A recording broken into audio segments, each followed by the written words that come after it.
आसा थांखि दंमोन डिफेन्सआव खामानि मावनायनि फरायदोंमोन ग्रेजुएटसिमहालागै नाथाय जेबो साख्रि बाख्रिनि इयुनखौ नायालासिनो गावनि आथिङाव गसंनानै दिनै जाफुंसार जानो हादों सासे लाइमोन जाखांफुनाय आबादारि हिसाबै। खुलुमबाय, नैबे समाव दंफैयो आं उदालगुरि जिल्लानि सिङाव थानाय डिमाकुसि खासिबारि गामियाव। दा बे गामिनि बिगोमा जायखौ जोङो गडमेन होननानैबो जोङो बे समाव सारा आसाम रायजो नाङैनो मिथियो। दा बिथाङानो जाहैबाय नै अनसुमा बर'। दा बे अनसुमा बर'जों जों माखासे बाथ्राखौ सावरायनो होननानै नैबे समाव आं बड'सानि जानानै दंफैयो। दा नोंथांखौ गिबियावनो बरायग्रोनाय जाबाय। खुलुमबाय। आसा नोंथाङा बबे समनिफ्राय आरो मा मिजिं लानानै आरो मा थांखिजों दिनै नोंथाङा बे पर्जायाव मोनफैनो? आदसा, गिबियावनो नोंथांमोनखौ बेसेन गोसा समखौ गारनानैब्लाबो आंनि फार्मसिम सफैनायनि थाखाय रोजा रोजा साबायखर। आंनि मुङा अनसुमा बर'। आं मोजां नांदों जे आङो सासे बोरमा आबादारि, बोरमा सेक्टरखौ जौगाहोनो थाखाय आं नाजाबाय थादों आरो आङो दासिम 5 बोसोर स्टार्ट जाबाय बोरमा आबादाव। बेनिफ्रायथ' एक्सुवेलि आं बै समायाव हिदान्त बेखायनो लादोंमोन, बोरमा आबादा अमा आबादफोर बायदि नङा, सानफ्रोमबो खरसा खालामबाय थानांगौ नङा। नोंथांनियाव जुदि 500था बोरमाया जा 100था बोरमा जा, माने जायगाया जुदि गुवारबा माला बिसोरा गांसो जानानैनो थांनानै थागोन। बे आयदायाव आङो एसे स्टाडि खालामनानै जोंफोरबायदि थाखा फैसा गैयै मानसिनि थाखाय साबसिन बेबहाय होनना बुङोबा बोरमा आबादखौ आं नुदों। ओंखायनो जागायबाय आरो बोरमा आबाद मावनानै बे समाव। ट्रेनिंफोर लानाय जादोंमोन? आं ट्रेनिंखौथ' गोबां जायगायाव लाबाय। आङो जोंनि स्टेटआव लाबाय आरो नेसनेल गुबुन गुबुन स्टेटआव लाबाय। आरो मोजां जे दिनैनि तारिखाव गुबुन गुबुन स्टेटआव छत्तीसगढ़, राजस्थान, पान्जाबफोर बायदि स्टेटआव गोबां माने अफलाइन अनलाइन ट्रेनिं जायो आरो आं लाबायबो थायो। आरो आङो दिनैनि तारिखाव आंजों जुरित थानाय गोबां मानसि दङ जायफोर माने ट्रेनिंआव थानो हायो। प्रति हप्तायावनो जायो छत्तीसगढ़, राजस्थानफोराव अनलाइन ट्रेनिं। गोसो गुदुंफोरा नोंथांमोनाबो माने आंजों जगाजग खालामनानै थानो हागोन बिदि। जाय बिथांमोना दिनै बोरमाखौ फिनो होननानै सानदों, दा बोरमानि बिसय एसे मिथिनो होननानै सानदों, बिथांमोनखौ नोंनिफ्राय मा मेसेज? आदसा, मोजां खोथा। बोरमा जुदि फिनो गोसो गुदुंबा नोंथांमोना आंखौ जगाजग खालाम। एक्सुवेलि जागायनोब्ला नोंथाङा माने 10था बोरमानिफ्राय जागायनो हायो। 10था बोरमा फान्थि बा बिमा, बिनि उनाव मासे फान्था लानो हायो। अब्लानिया खम बाजेटजों नोंथाङा स्टार्ट खालामनो हागोन। आरो मेक्सिमाम आबादारिफोरा सानो एक्सुवेलि जोंनो गोबां नलेजनि प्रयोजन। नोंथाङा जुदि बेबहायखौ खालामग्राब्ला डाइरेक्ट नलेजावनो जुदि गिग्रोनानै थायोब्ला बियो एसे नुकसान जागोन।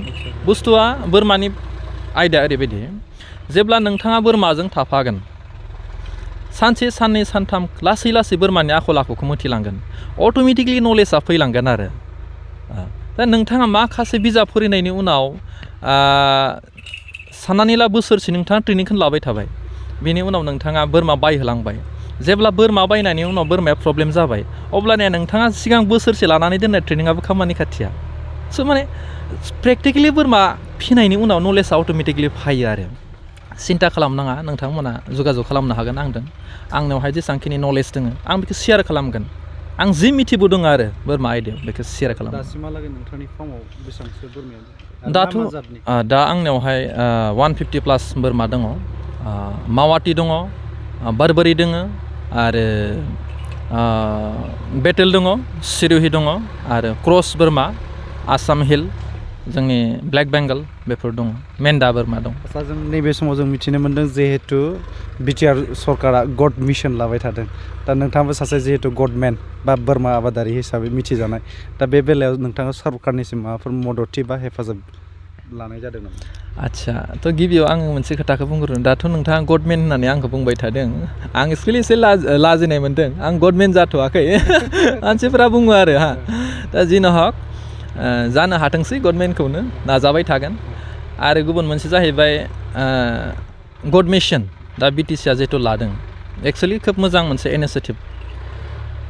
बियो बिथांमोना थांखि लानाय बायदि खामानिखौ मावनो हायोबा जिहेतु आनइमप्लय समस्यानि खोथाखौ लानानै गेदेर गोलाव खोथा बुङो बिथांमोना बे आबादाव जरित जानानै गावनि केरियारखौ खुंनो हागोन बोरमा आबादाव एक्सुवेलि गावनि फेमिलिजों लोगोसे गुबुनखौ थुलुंगानाय मोनसे राहा होनो हायो आरो बे गड मिशननि खोथाया जाहैबाय स्पस्ट बुंगोन आङो सिगाङावहाय पिक मिशन जादों दा गड मिशन जादों बेयो एग्रिकालसार सेक्टराव जोंफोरबायदि आबादारिनि थाखाय बहुत मोजां बाट बेखौ साक्सेस खालामनो थाखाय बिटिसि गभर्नमेन्टआ स्पेसियेलि खैथामान खामानि मावथारनांगोन एक नम्बर भेक्सिनखौ नोंथांमोना 100% सासे बोरमा आबादारिनो होनो हानाय जानांगोन भेटेनारि डिपार्टमेन्टखौ एसे डेभेलप खालामनांगोन एक्सुवेलि आबादारिफोरा भेक्सिनखौ मोनो भेक्सिन होनायनि उनावबो बे बोरमाया बे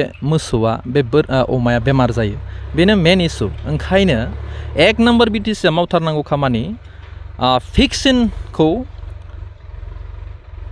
माने बानायनांगोन भेक्सिन मेनुफेक्सार खालामनो हायाबाबो अन्तत माने आबादारिफोरनो मोजां भेक्सिन हरनो हानाय बेबस्था खालामनांगोन 2 नम्बर इन्सुरेन्स दिनैसिमबो बोरमा अमाफोरा माने इन्सुरेन्स जाया इन्सुरेन्सखौनो खालामनो नागिरा थ' एक नम्बर भेक्सिन 2 नम्बर इन्सुरेन्स बाखि नलेजआ अट'मेटिकलि फैगोन आरो मोनसे खोथाखौ आं रिकुवेस्ट खालामगोन बिटिसि गभर्नमेन्टनिसिम अफलाइन ट्रेनिंआथ' प्रयजनखा पिक मिशन जा गड मिशन जा अफलाइन ट्रेनिंखौ लाखानांगोनखा बिनि अनगायै ओरैबायदि जायगा दङ जायफोर जायगानिफ्राय मानसिफ्रा फैनानै अफलाइन ट्रेनिंआव बाहागो लाफैनो हाया थ' बिथांमोननि थाखाय अनलाइन ट्रेनिंखौ नोंथांमोना खालामनाया प्रयजन हप्तासेयाव खनसेब्लाबो अनलाइन ट्रेनिंखौ खालामनाया मोजां आरो बे अनलाइन ट्रेनिंआव एसेबांबो माने गिदिर बाजेटनि नङा बेखौ खोब सिम्पलि खालामनो हायो उदाहरन छत्तीसगढ़फोराव प्रति हप्तायाव अनलाइन ट्रेनिं जायो बेवहाय आबाद माने एनिमेल डिपार्टमेन्टआ खोब माने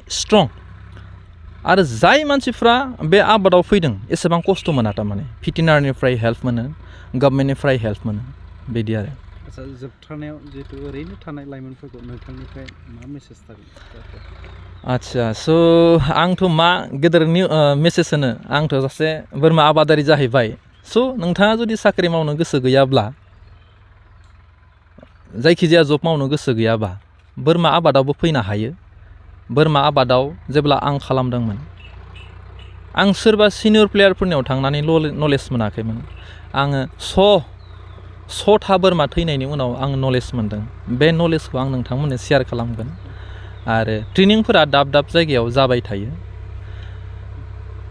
गोबां मानसिया जेब्ला ट्रेनिं लानो गोसो गुदुं आं नोंथांमोनखौ खावलायगोन मोनफ्रोम डिस्ट्रिक्टआव आरसिटि मुंनि ट्रेनिं सेन्टार दङ बे आरसिटि ट्रेनिं सेन्टारखौ नोंथांमोना इनकुइरि खालाम बेवहाय 10 दिनिया ट्रेनिं जायो जानाय थानाय टटेलि फ्रि आरो आं आरसिटि ट्रेनिं सेन्टारफोरावहाय माने फोरोंथाय होबोगासिनो दङ दाब जायगायाव थांना फोरोंगासिनो दङ आरो बै ट्रेनिं सेन्टाराव नोंथांमोना फैनानै ट्रेनिं लानो हायाबाबो नोंथांमोना 10 जन जा 15 जन जा नोंथांमोना आंखौ जगाजग खालाम आं नोंथांमोननियाव थांनानै फोरोंहैगोन आच्चा नैबे समाव जों अनसुमा बर' बिथांनिफ्राय माखासे बाथ्राफोरखौ जों मिथिनो मोनबाय जिहेतु आं नैबे समाव आंनि केमेरा पार्सन बिथांखौ दिन्थिनो थाखाय खावलायदों दा दिनै बिथांनि फार्माव जेरै अनेक रोखोमनि जिथु अनेक जाथोनि बेयाव बोरमाफोरखौ जोङो नैबे समाव जोङो नुनो मोननाय जादों दा आरो बिथाङा जोंनि सिगाङाव फोरमायदों दि बिथाङा मर देन